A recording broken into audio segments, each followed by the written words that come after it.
Alright, so this is a video of my loop. This is, I don't know why I approach this with zero caution and zero care, but... No way. No way. So basically I proceed to say the same thing over and over again. I try to get the bike up and get it to the side of the road. I have no idea why I turned the wheelie control off and dealt with this situation with zero care or concern and treated it like I still had wheelie control on. There's a lot going on that day. I probably shouldn't have gone for a ride. I wanted to make a video and make some content, so this is what ended up happening.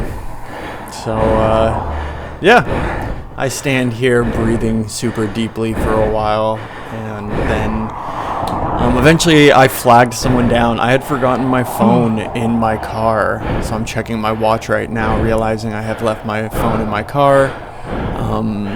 Inspecting damage now. But yeah, the situation was really crappy. I had a guy pick me up, drive me back to my car. I got my phone. A friend helped me pick up the bike. And then, what the fuck? Well, I'll show you what happens next. What the fuck?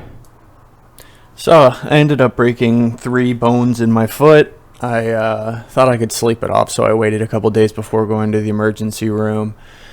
But before I ended up going to the emergency room, I ended up purchasing a lot of parts.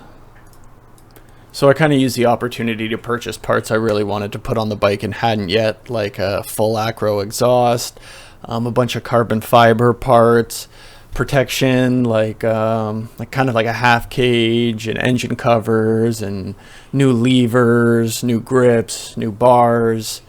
I even bought new rear sets, wood craft rear sets.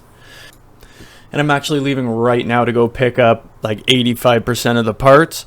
So I'm going to make another video this afternoon showing the damage on the bike and the parts that have came in.